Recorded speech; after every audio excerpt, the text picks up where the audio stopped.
આપણે સ્વાધ્યાય 3.3 જોઈનો 10મો દાખલો જો નીચેના પ્રત્યેક શ્રેણિકને એક સંમિત અને એક વિસંમિતના સરવાળા તરીકે અભિવ્યક્તિ દર્શાવી શકીએ છીએ.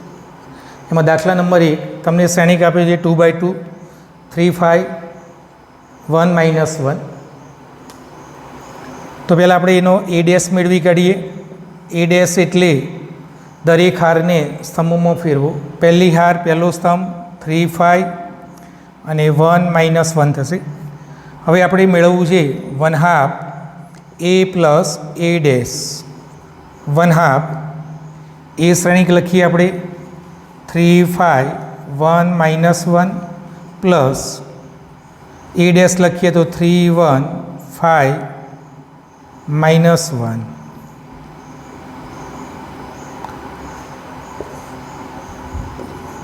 -1/2 આ બે શ્રેણિકનો આપણે સરવાળો કરી દઈએ તો જો 3 + 3 એટલે 6 થશે.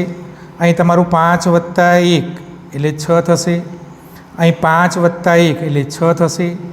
અહીં તમારું -1 પ્લસ માઇનસ એટલે minus minus plus minus minus થશે એટલે -1 -1 થશે એટલે અહીં થશે -2.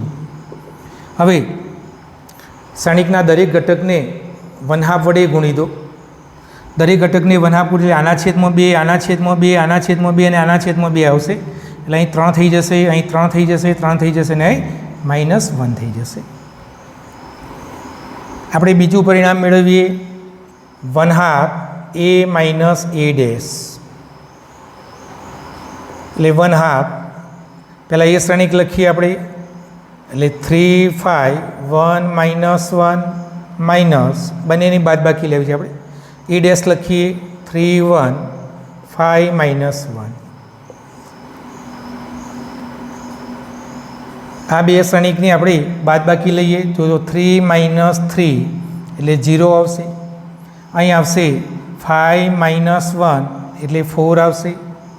અહીં આવશે તમારું 5 - 1 -5 એટલે -4 આવશે. અહીં આવશે -1 માઇનસ પ્લસ એટલે -1 + 1 થશે એટલે વિરોધી થશે એટલે 0 થઈ જશે. હવે આ બે શ્રેણિકને આપણે સરવાળા સ્વરૂપે દર્શાવવું હોય તો આ પરિણામ યાદ રાખો. a બરાબર 1/2 a પ્લસ a ડેશ વત્તા 1/2 a માઇનસ a ડેશ. એ શ્રેણિક આપણને આપ્યો છે 3 5 1 -1. એને આપણે સરવાળા સ્વરૂપે દર્શાવીએ સંમિત અને વિસંમિતના તો અહીં 3 3 3 -1 પ્લસ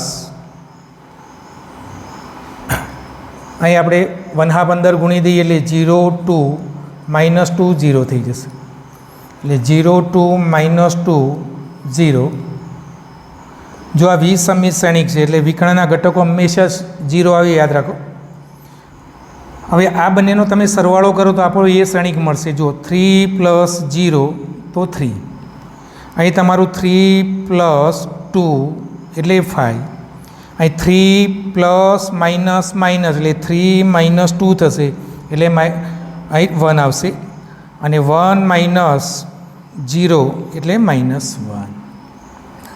તો આ રીતે આપણે કોઈ શ્રેણિક આપેલો હોય તો એને સંમિત અને વિસંમિતના સરવાળા તરીકે આપણે દર્શાવી શકીએ છીએ.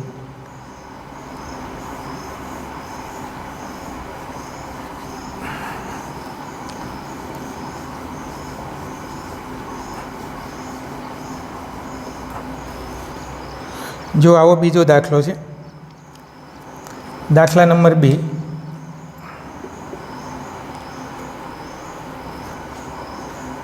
6 -2 2 -2 3 -1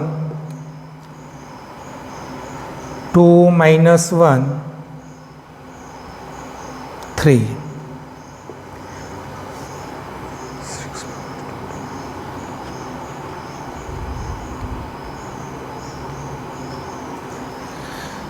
જો આ 3/3 શ્રેણિક છે આને પણ આપણે સંમિત અને વિસંમિતના સરવાળા સ્વરૂપે દર્શાવી શકીએ છીએ.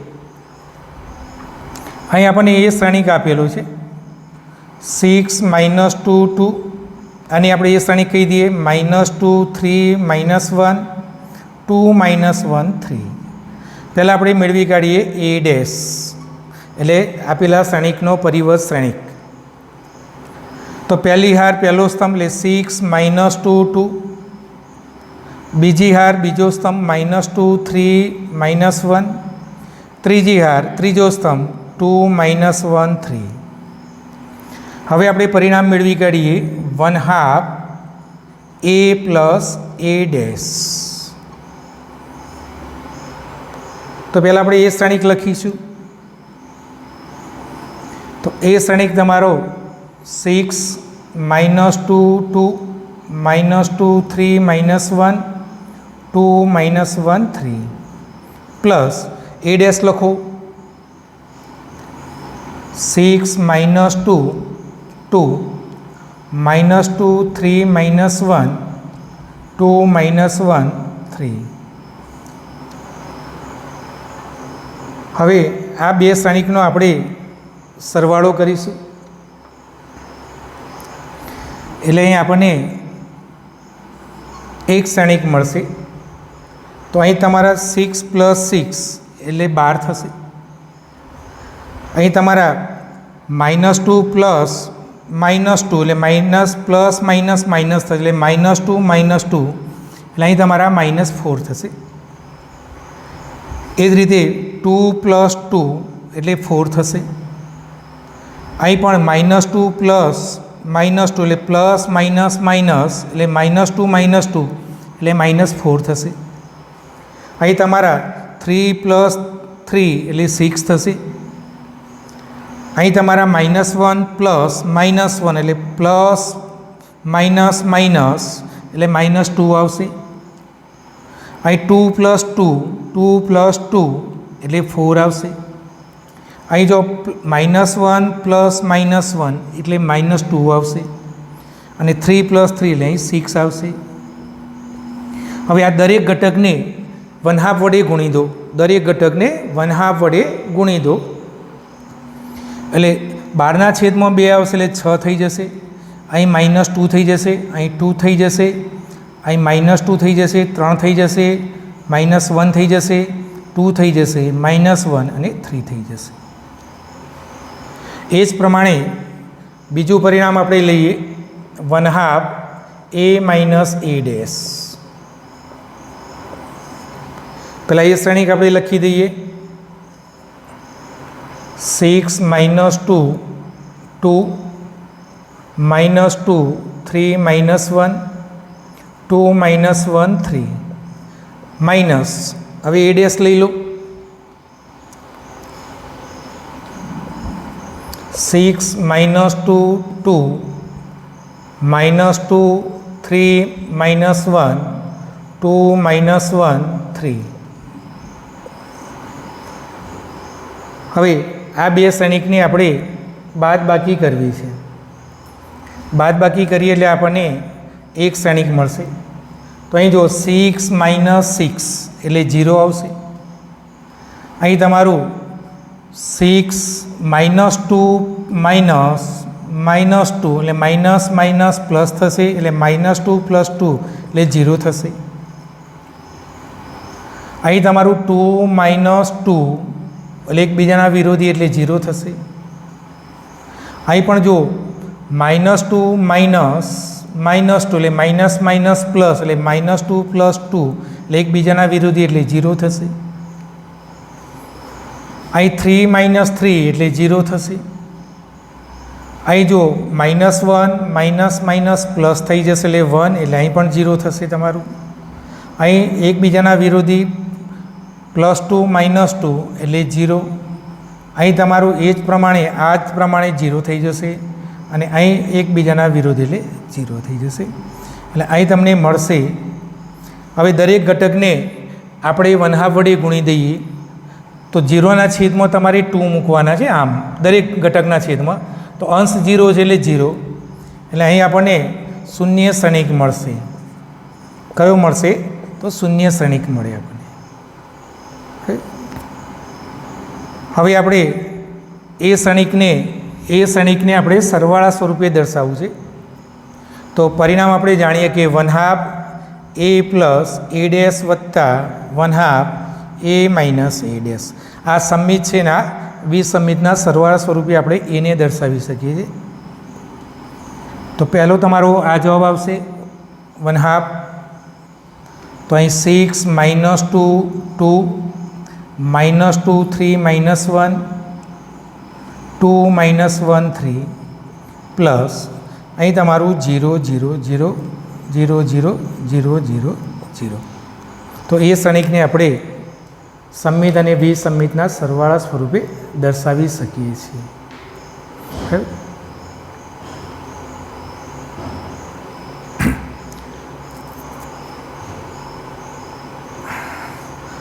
આ દાખલામાં જરા થોડુંક ધ્યાનથી તમે જુઓ તો આ શ્રેણિક કેવો,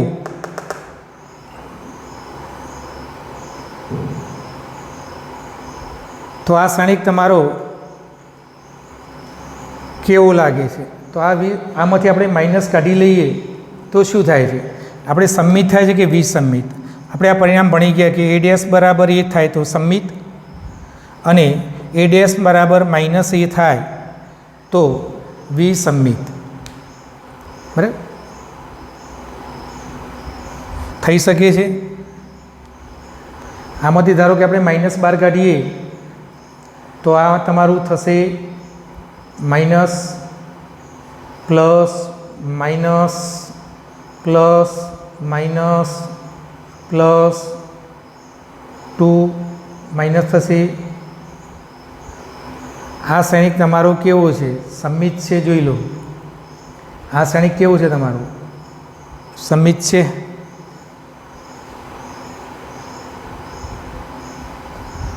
કે વિસંમિત છે? તમે આ એનો શું બનાવી દીધો? પરિવર્ત લીધો.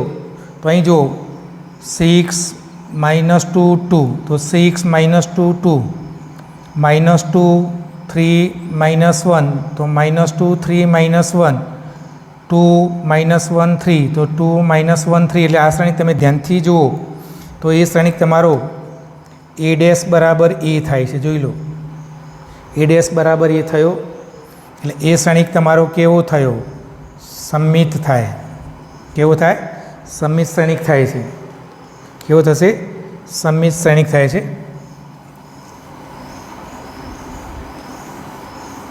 તો જો તો આ પરિણામમાં આપણે મૂકીએ 1/2 a plus a dash 1/2 a plus a ડેશમાં મૂકીએ તો અહીં આપણે a ડેશને બદલે a મૂકી શકીએ. તો જો 1/2 a પ્લસ a કેમ મૂક્યો? કે આપેલો શ્રેણિક એ સંમિત શ્રેણિક છે એટલે અહીં પરિણામમાં a ડેશને બદલે આપણે એ મૂકી દઈએ તો 1/2 અહીં થશે તમારા 2a બરાબર આ 2 2 ઉડી જશે એટલે અહીં a આવી જશે. અને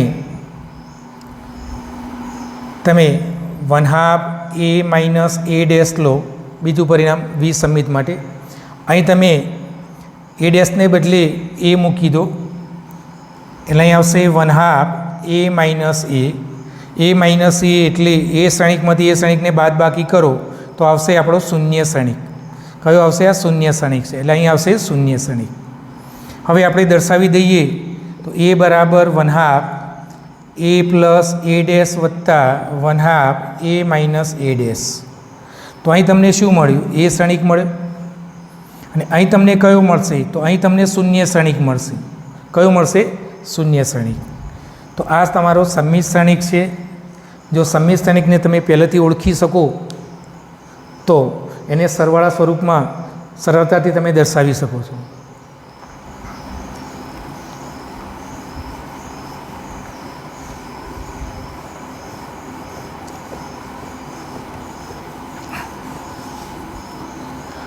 તો જો મિત્રો સ્વાધ્યાય 10ના ત્રીજો અને ચોથો દાખલો હોમવર્કમાં. હવે આપણને પ્રશ્ન 11 થી 12 એ તમને વિકલ્પો આપેલા છે.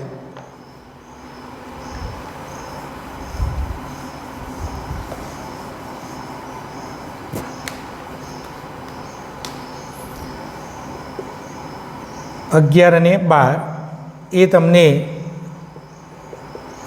વિકલ્પો છે, તમારે યોગ્ય જવાબ શોધીને મૂકવાનો છે.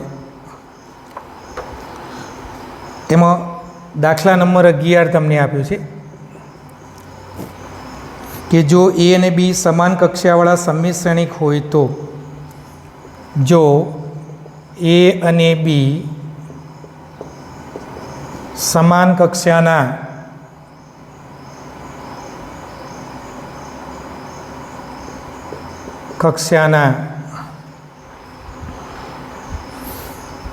કક્ષાવાળા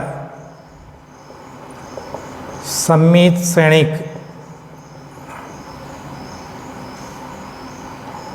હોય તો એ ગુણ્યા બી માઇનસ બી ગુણ્યા એ એક ખાલી જગ્યા. આ શ્રેણિક કેવો હશે? એ ગુણ્યા બી માઇનસ બી ગુણ્યા એ. હાલ આપણે થિયરીમાં ભણી ગયા કે અહીં તમને એ શ્રેણિક અને બી શ્રેણિક કેવા છે? સમમિત શ્રેણિક છે. જો સમમિત શ્રેણિક હોય તો એ ડેશ બરાબર એ થાય અને બી ડેશ બરાબર બી થાય, કારણ કે એ અને બી કેવા છે? સમમિત શ્રેણિક છે. એ અને બી સમમિત શ્રેણિક છે. એ અને બી સમમિત શ્રેણિક છે. એટલે આપણે વ્યાખ્યા ઉપરથી લખી શકીએ છીએ. હવે આ શ્રેણિક જો આપણે સમમિત છે કે વિસમમિત બતાવવું હોય તો ધારો કે સમમિત બતાવવું હોય તો એ ગુણ્યા બી માઇનસ બી ગુણ્યા એનો પરિવર્ત લઈએ બરાબર જો આપણને એ ગુણ્યા બી માઇનસ બી ગુણ્યા એ મળે તો કેવું કહેવાશે? સમમિત. અને એ ગુણ્યા બી માઇનસ બી ગુણ્યા એનો પરિવર્ત લઈએ અને જો માઇનસ એ ગુણ્યા બી માઇનસ બી ગુણ્યા એ મળે તો આપણે કહેશું આ શ્રેણિક કેવો થશે? તો વિસમમિત થશે. કેવો થશે? વિસમમિત થશે. તો જો આપણે આ પરિણામ લઈ લઈએ, એ ગુણ્યા બી માઇનસ બી ગુણ્યા એ એનો આપણે પરિવર્ત લઈએ તો પહેલાં આપણે આ પરિણામો ભણી ગયેલા છીએ કે એ પ્લસ માઇનસ બીનો પરિવર્ત એટલે એનો પરિવર્ત પ્લસ માઇનસ બીનો પરિવર્ત. અહીં એ ગુણ્યા બી છે એટલે એ ગુણ્યા બીનો પરિવર્ત માઇનસ બી ગુણ્યા એનો પરિવર્ત થાય. બીજું પરિણામ આપણે આ ભણી ગયા છે કે એ ગુણ્યા બીનો પરિવર્ત હોય તો બીનો પરિવર્ત ગુણ્યા એનો પરિવર્ત, અને જો બી ગુણ્યા એનો પરિવર્ત હોય તો એ પરિવર્ત ગુણ્યા બી પરિવર્ત થાય. આ બે પરિણામો અહીં આપણે લગાડી દઈએ તો એ ગુણ્યા બીનો પરિવર્ત એટલે બીનો પરિવર્ત એનો પરિવર્ત માઇનસ એનો પરિવર્ત બીનો પરિવર્ત થશે. અહીં જો એ અને બી સમમિત છે એટલે એના પરિવર્તને બદલે આપણે એ મૂકી શકીએ છીએ, બીના પરિવર્તને બદલે આપણે બી મૂકીએ છીએ. એટલે અહીં થશે તમારું બી એ માઇનસ એ બી. જો આ પરિણામ આવું મળતું નથી, આવું તો મળતું જ નથી આપણને. હવે આ મેળવવા પ્રયત્ન કરીએ તો આ બંને પદમાંથી માઇનસ સામાન્ય કાઢી લો. માઇનસ સામાન્ય કાઢીએ એટલે આ પ્લસ થઈ જશે ને આ માઇનસ થઈ જશે એટલે એ ગુણ્યા બી માઇનસ બી ગુણ્યા એ. નહીં તમારું એ ગુણ્યા બી માઇનસ બી ગુણ્યા એ ડેશ. આ પરિણામ તમને મળશે. એટલે આપણને આ પરિણામ મળી જોઈ લો. તો આ પરિણામ મળે તો શ્રેણિક કેવો કહેવાશે? વિસમમિત. તો એ ગુણ્યા બી માઇનસ બી ગુણ્યા એ કેવો છે? વિસમમિત શ્રેણિક છે. કેવો છે? વિસમમિત શ્રેણિક છે. એટલે તમારો જવાબ આવશે એ. Thank you.